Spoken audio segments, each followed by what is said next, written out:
Hello and welcome to a brand new episode of the Daily Debate. My name is Ahmed Nader, and tonight we'll be focusing on the activities of the fifth consecutive day of the COP27 being held in the resort city of Sharm el-Sheikh in Egypt.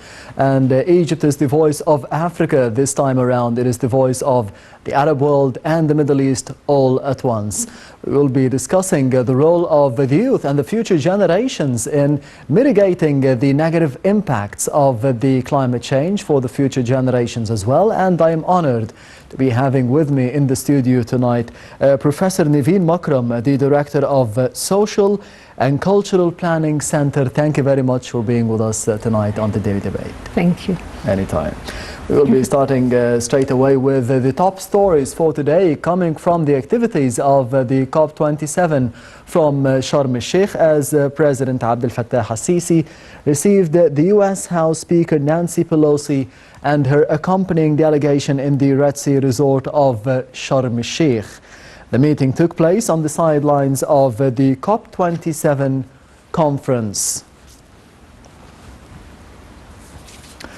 On the sidelines of the COP27 conference in Sharm el-Sheikh as well, President Abdel Fattah al-Sisi made an inspection tour on a bicycle, during which he inspected the environmentally friendly green zone, which witnesses many events and activities during the COP27.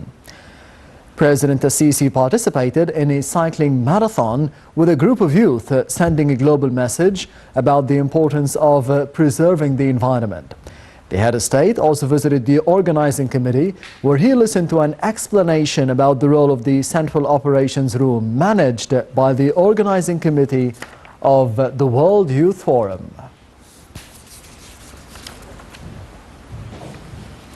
And as I said, the activities of the COP27 continued for the fifth consecutive day in Egypt's Red Sea resort of Sharm el-Sheikh. The activities included launching the Innovation for the Climate initiative, hearing the voice of the youth, and reviewing success stories. The COP27 in Sharm el-Sheikh, the activities of Youth and the Future Generation Day session, started with the youth-led climate forum. During the session, Minister of Environment Yasmin Fuad said that Egypt has exerted great effort in raising the youth awareness concerning the climate action, and reiterated that Egypt is capable of implementing the climate commitments to save humanity. For his part, Minister of Youth and Sports Ashraf Subhi appreciated the youth participating in the COP27 for their efforts, and asserted that the governments and the officials must make sure that the voice of youth is heard. Professor Nevine Makram, before going to the first report of the daily debate for tonight, we saw the activities of the fifth day of the COP27 in Sharm el-Sheikh. Minister Yasmin Fuad, the Minister of Youth and Sports, Ashraf Subhi, were speaking about the activities and the role of the youth in organizing the COP27. In general, how do you see the organizing committee and the process of organizing such a big conference, a big summit for the United Nations in terms of climate change in Egypt for the first time, in Sharm el-Sheikh specifically? Actually, we are all proud of hosting such an important event, and we're proud as well that the youth are having a very important role in such an important event again. So especially that we're in Africa, and for Africa we're talking about 70% of the continent's population under the age of 30. So we're talking about young countries. Yes. And that's again very important and very important, especially for Egypt. So if you tackle this issue, you'll find that we're benefiting from the innovation and from some creative ideas coming from the youth. And if we can provide them with the required skills and knowledge and proper education, I think they will come up with proper and better solutions for the hazards of the climate change. Yes, Professor, we'll be going to the first report of the daily debate for tonight, the role of the youth and the future generations in science and resilience, on the sidelines of the COP27 conference in Sharm el-Sheikh. More details in the upcoming report. As Egypt hosts the 27th conference of the parties of the UNFCCC COP27 with a view to building on previous successes and paving the way for future ambition to effectively tackle the global challenge of climate change. World leaders and the UN Climate Summit are listening to youth and most affected people. This year's Youth Pavilion gives youth the chance to amplify their voice without the barriers and obstacles they often meet at these official events. On day 5 of the conference, youth gathered to discuss the future of science and resilience and the impacts of this on coming generations. Youth and Future Generations Day on Thursday was a particular focus for the pavilion organizers, hailing from 14 youth-led organizations. Youth had the opportunity to display their stories of success as well as challenges they are facing, in addition to interacting with policymakers and practitioners. As this year, the UN Climate Summit is being held in Africa, where 70% of the continent's population is under the age of 30, and with several vulnerable communities living on the front lines of the climate crisis. This makes the importance of listening to the voices of young people especially significant at COP27. The Intergovernmental Panel on Climate Change, the IPCC's latest report, made it clear that we are now in extraordinary dangerous territory. Those that will inherit this danger are youth, children, and those yet to be born. Young people demanded world leaders listen to and prioritize policies to protect those most affected by the climate crisis, especially indigenous peoples and those in the global south. At COP26, pledges to provide loss and damage finance to developing nations were yet again disregarded at the hands of the world's wealthiest and most polluting nations. But at COP27, young people have a seat at the table. They can use the platform and their voices to demand climate finance for mitigation, adaptation, and a separate fund for loss and damage. The Children and Youth Pavilion is organized entirely by youth-led entities and institutions supporting youth engagement and inclusion, including Fridays for Future and the Loss and Damage Youth Coalition. For the first time ever, children have an official space at a UN climate change conference in Egypt. The newly announced Children and Youth Pavilion at COP27 enable them to hold discussions and policy briefings. Climate change is disproportionately affecting children, young people, and will harm future generations. This impact is unjust. Our world leaders must act immediately.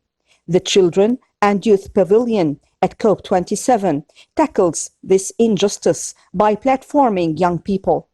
The COP27 conference convened young experts and climate advocates globally to showcase the groundbreaking initiatives led by youth around the world and accelerate and integrate our engagement in real climate policy discussions. The COP27 schedule revolves around multiple theme days over 2 weeks. On the sidelines of the conference, the Youth for Climate Caravan organized the event People's Voices for Climate, in which a convoy of young people touring Egypt's 27 governorates to raise awareness among children and those older about climate change, its repercussions, and how to curb its effects. Activities by the caravan include educating people on recycling waste and minimizing the use of plastic, planting fruit trees, and showcasing successful stories of youths who adopt measures to curb climate change. Besides initiatives such as the Greenhouse, the convoy launched the People's Voices for Climate with the participation of Minister of Environment Yasmin Fouad. As part of the activities to promote COP27's Green Zone, a group of youths performed a play on how to maintain agricultural lands affected by the repercussions of climate change. Activities of this sort are held as a reflection of the discussions in the Blue Zone, also in the COP venue. Welcome back. You're still watching the Daily Debate. Professor Nevine, Makram, the report spoke about the role of the youth, the future generations in curbing the negative impacts of the climate change, in preserving the environment for Egypt, for Africa, for the Middle East, for the whole world as well. As a professor of computer science, how can the computer be green in terms of leading to a green future for the future generations in Egypt and the world? How can we be linking both the computer science with the negative impacts of the climate change and reversing that in terms of leading to a better environment for the future? Okay, actually we're making use of more computers, especially with after the coronavirus era, that we had to make use of computers and of intelligent systems and more of artificial intelligence. Yes, everything went online and went automated, and especially with the digital transformation that's occurring in all of the countries worldwide. So we're making use of computers and of equipment, and this might have a negative impact on the environment. Yes. That's why IT companies, the international ones, are working on new designs that will lead to what we call the green computing. Having better equipment in terms of environment and working on new designs, you'll find that companies like IBM, for example, are working on new computers, and these computers will be environment friendly, as we call them. So thinking about the new data centers, the new equipment, the new hardware, it should go green. So that's speaking from a computer science perspective, especially that, as we all know, that the climate change will have many bad impacts in the coming years. As WHO said that between 2030 and 2050, it is expected to have 250,000 deaths. That will be extra deaths, okay, due to malnutrition, due to many health hazards. So we need to work on this. And this is linked to the climate change and the negative impacts of it. Yes. On the other hand, the green computing, wouldn't that be more expensive for the consumers or for the people using it and buying them? Not really. We're talking about different designs, not more expensive designs. So companies are really thinking about how to make it green, how to make it environmental friendly, how to have the data centers better in terms of energy consumption. So it won't be more expensive. On the other hand, it might be better, because if you do kind of an ROI, as we say, the return on investment, regarding the healthcare, then you'll find that it will be much better, because countries are spending a lot in healthcare systems. Today's session was regarding the youth and the role of the youth and the future generations in terms of science and resilience. What is the importance of scientific research now for the climate change, for the progression of humanity in general? Actually, with the new research and with the new scientific research, especially on the climate change prediction, we as scientists are making use of artificial intelligence techniques in order to be able to predict the climate change impacts in the coming years. So if we apply this methodology, then we'll have kind of predictions. We call them the new patterns. And then we'll provide the decision makers and the policy makers with some good scenarios in order to avoid or eliminate or even reduce the bad impacts of the climate change in the coming years. So the young researchers are a vital point for us. In the past 5 days of the COP27 in Sharm el-Sheikh, what were the sessions that caught your eye, that made you think about the future for Egypt and for the world? Actually, the sessions that tackled the success stories and how we can work on the mitigation. And today there was a session again about the mitigation solutions.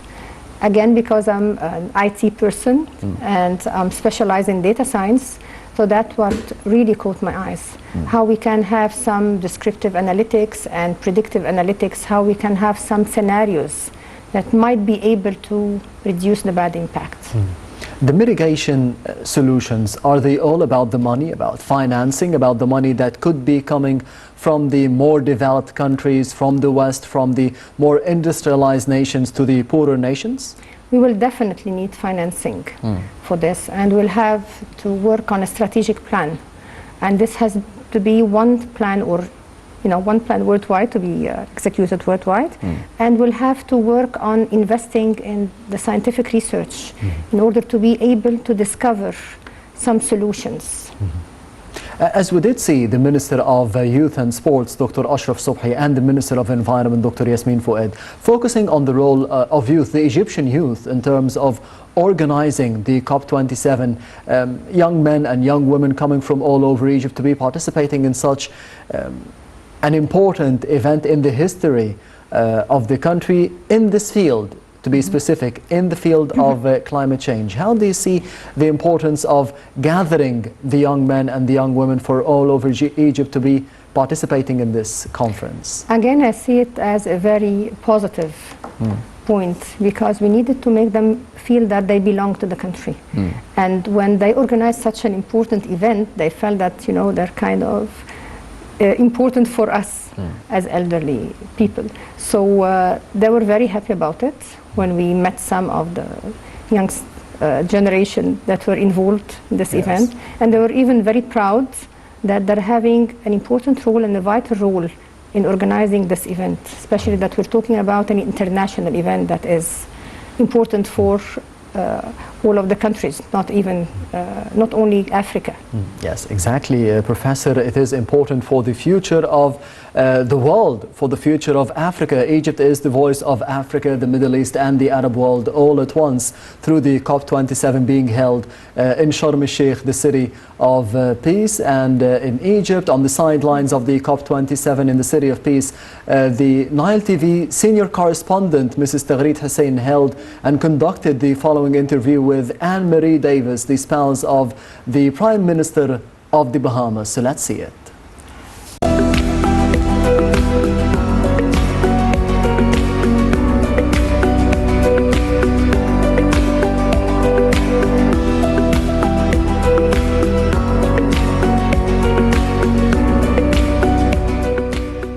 We're really delighted on the sidelines of the sessions here at COP27 to meet Her Excellency, Miss Anne-Marie Davis, the spouse of the Prime Minister of the Bahamas.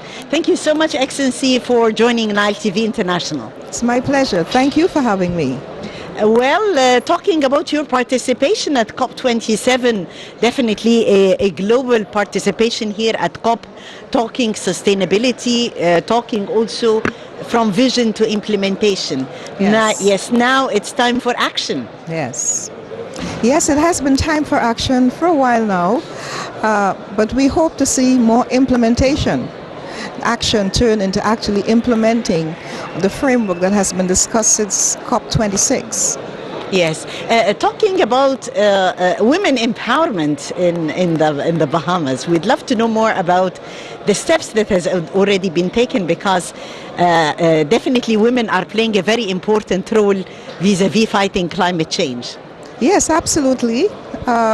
Women are actually the one in charge of climate control is a woman at New Bowl, and we have a lot of young women as well participating in this COP27 conference. Young women are participating just by being at a level to help to make the decisions, to help the government make decisions, to develop ideas and framework, and also to bring along the younger women to make sure that we have a seat at the table of all the decisions that will be made. Yes, definitely we need that and more. And here it's a COP also for Africa, global COP of course, but Egypt is speaking in the voice of Africa. We need the Africa that we aspire. We're talking Africa and sustainable development as well. How do you see the important, of course, file now on the table of the discussions? The discussions, I've listened to most of the world leaders in the plenary room. They seem to be beyond desperation. They want implementation, They want people to stop waiting. I think only about 29 of the nations in the world came on board, showing a willingness to start implementing and to step up to what was being promised from since COP26. That seems to be a disappointment. So this conference seemed to be focusing more on saving mankind, not just the land and the sea levels and all that. But we heard a lot about 7 million people or more dying from just natural disasters. And what will it take to stop refugees from moving from one place to the next? We have hunger, so many related health issues from climate change. I think the focus has been on that very much this year, and I like that because it's not just about investing in coal and investing in whatever would cause more emissions to gain profits. But what will it, if you gain profits, what world would you have to spend all those profits, all that money, you see? Yes, the challenges and the opportunities vis-a-vis the fighting climate change. Yes, in the Bahamas, we are fortunate to have a carbon sink, our seagrass. I think we probably have the largest seagrass underwater in the world. We have a lot of mangrove, and we have coral as well. And so we have quite a lot of policies that we have been looking at to include our carbon sink to help us gain carbon credits, I think, going forward, to help get the funding we need, because we ourselves need to protect ourselves from the extreme climate changes that we're having in the Bahamas. Yes, definitely lots of files here at COP27.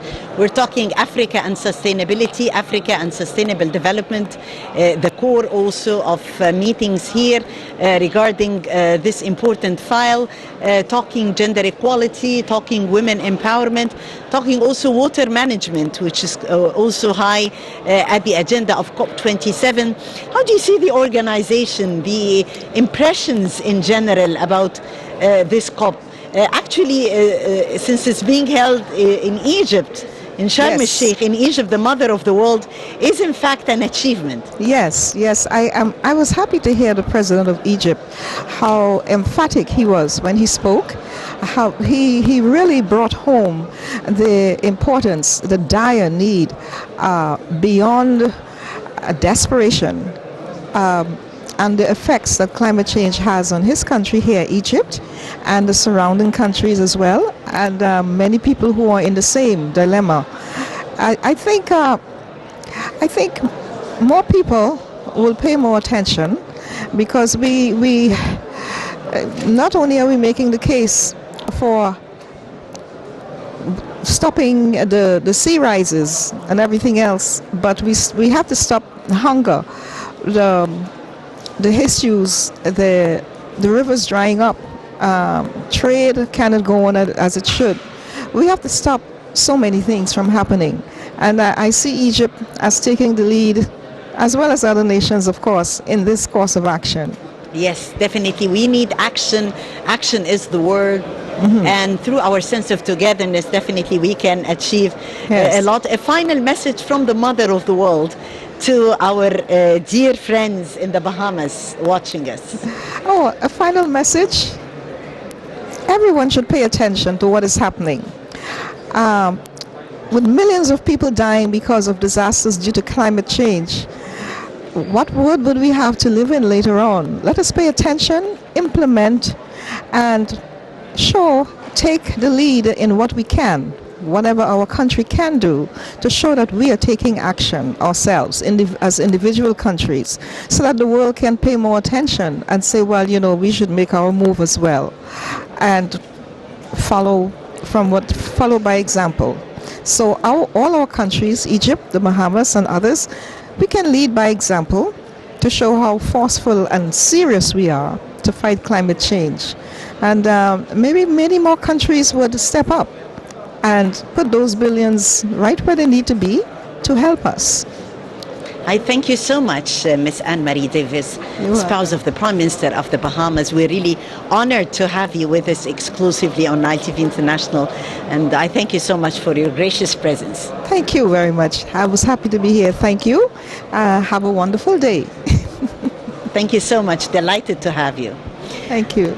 Ladies and gentlemen, that was Her Excellency Miss Anne-Marie Davis, the spouse of the Prime Minister of the Bahamas, outlining more about the vibes here at COP27, and we're still continuing our special coverage of this global conference on Nile TV International. Stay with us.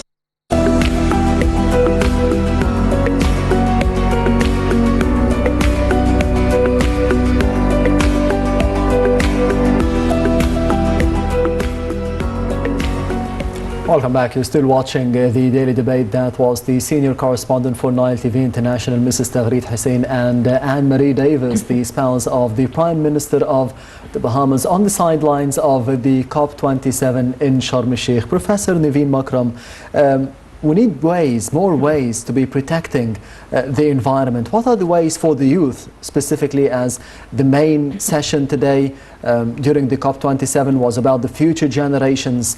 How do you think the youth could be protecting the environment for the future? Actually, I see that the youth should start and make their own initiatives. They can come up with new ideas, and working on these initiatives, they can focus on making kind of awareness campaigns, so as to make people understand more about the climate change, the hazards, and the bad impacts.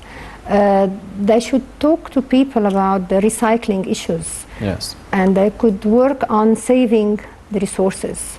So again, we're talking about changing the mindsets of the elderly people using these initiatives.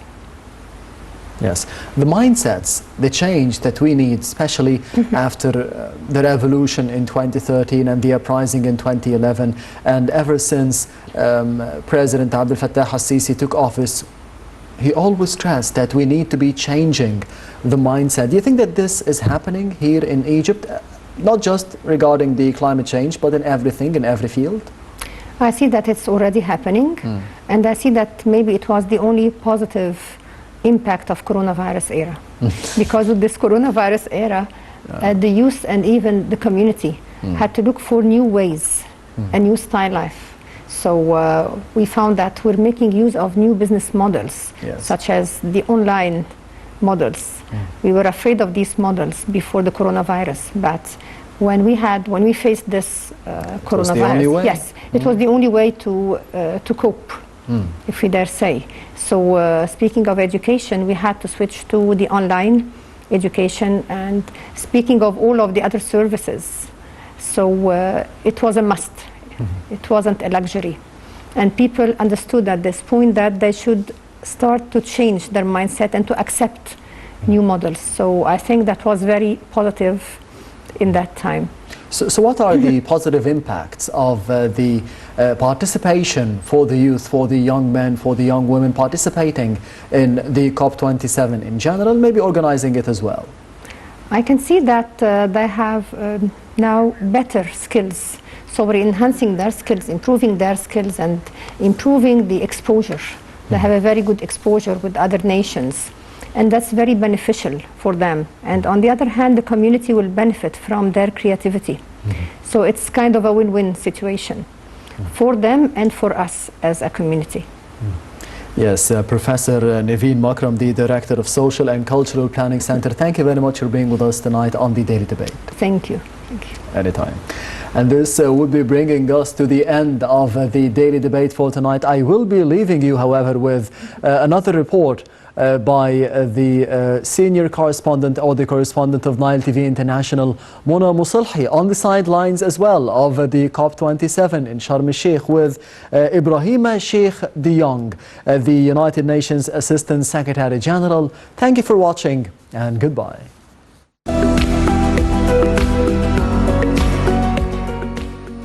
And we're still with our coverage for Nile TV here at the COP27, where it's taking place in the Red Sea resort of Sharm el-Sheikh.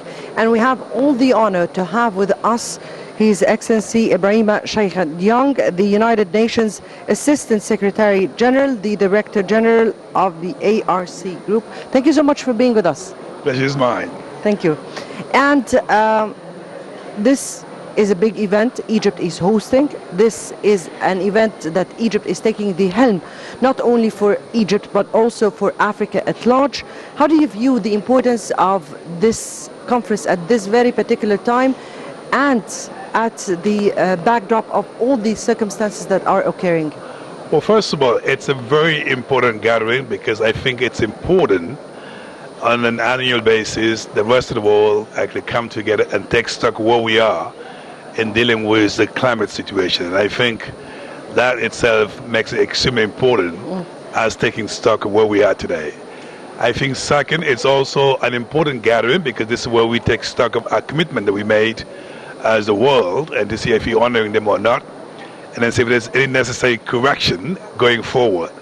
But as far as Africa is concerned, you know that this is dubbed as the African Cup. Yes. Because Egypt is hosting it. So it's really important the African concerns and the African voice is heard loud and clear here in Sharm el-Sheikh. So we don't actually walk away from this gathering and feel that Africa is left out. Indeed, Africa is in the forefront of Egypt's priorities, and indeed this COP is not just made for Egypt but for all Africa at large. When we speak about the role that Egypt has been doing in trying to bring together all stakeholders and partners for this conference, the most important is the four pivots of this conference: mitigation, adaptation, financial, and collaboration. And how do you view each and every pivot of those? Well, you probably know very well one of the biggest concerns for many Africans is to make sure when we come to Sharm el-Sheikh, our voice is heard loud and clear. And I believe since I've been here, that voice has been heard in many different platforms. To just underscore, we can do three things at the same time: resilience, adaptation, and mitigation. We have to multitask to make sure that these concerns are addressed together. Now, as far as Africa is concerned, particularly resilience and adaptation, for the reason that you know, Africa contributes less to climate change, but yet we suffer from the impact. And that's why on the resilience front, the African concern is loss and damage, as you know, which the Africans are saying we should have a loss and damage fund, which will help us to protect the most vulnerable communities. I think the second concern of Africa is to make sure we have access to technology so we can model the risk and see our exposure to climate change and take the necessary actions. Third, Africans are saying commitment were made, $100 billion to support adaptation work. Let's make sure this commitment are honored so that we can get the funding required to support adaptation initiative. Last but not least, equally important, energy transitions. Africans are saying we can also benefit from our resources while protecting the environment. So my view is you can adapt, be resilient, and mitigate at the same time, and that's called multitasking.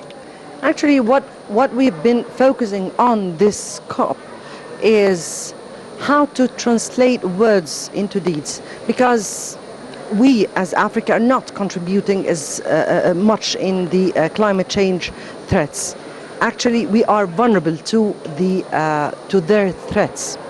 So how do you view, or how is it possible to put a kind of pressure on the world community to contribute in order to be able to avert this global threat, and particularly on Africa, which is most vulnerable?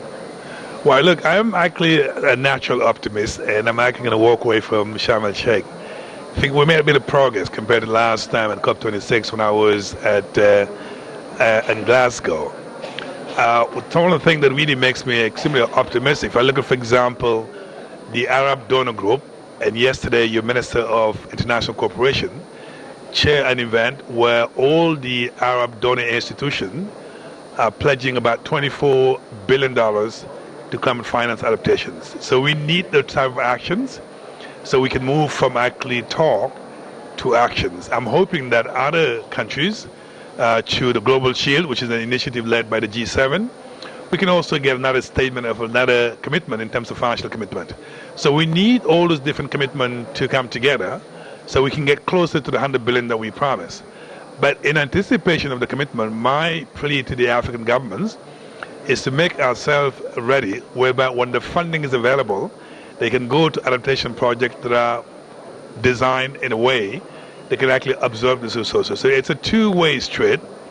It's the funding, but the preparation of our countries to absorb the resources as well. Indeed, indeed. And when we speak about the preparation of African countries in particular to attract projects that are for the not only the sustainable development but also environmental ones, and Africa has it all. I mean, we have everything, we have many resources.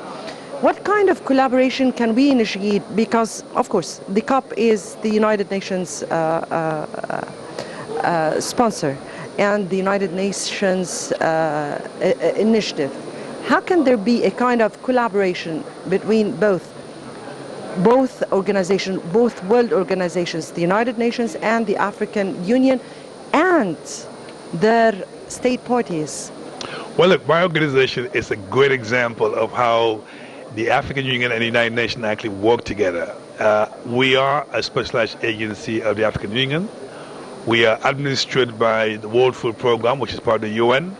So we are absolutely an example how the UN and the AU can work together through our organizations. We also belong to 35 member states. We're supported by many partners. So therefore, we are an example that actually partnership is possible. The only way we can address the concern of climate change is through partnership. And that's why we believe it's not a one-size-fits-all. Not one institution alone can do it. We have to make sure we actually come together. Whether it is funding commitment, whether it is actually preparation of our countries, whether it's actually policy reforms, whether it is community involvement, all these players are equally important. And that's why the way forward is strategic partnership, and that's the only way we can address the climate crisis. Finally, here, if we propagate for Africa today, what would you tell the whole world? What would be the aspiration of the African nations all together at this very important gathering? Well, I think the aspiration is, while we have this big conversation about adaptation and mitigation, let's not forget about the human face of climate change. And these are all the vulnerable communities in Africa. We leave off, let's say, agriculture, whereby any revenue deficit tends to affect the income of the most vulnerable communities. So therefore, it's important we ask ourselves a very simple questions. What we're going to be doing here in Sharm el-Sheikh, what difference is it going to make in the lives of many Africans who have higher expectations from us? That's one thing. I think second, how do you hold accountable the world leaders, the African leaders, so when we get back to our respective countries, whatever promises we made over here will be actually delivered either into policy, or politics, or funding, or regulatory framework that we need to put in place. Last but not least, there will be other COPs. But the climate change, it's a very serious matter. This is not something that we can just talk about lightly.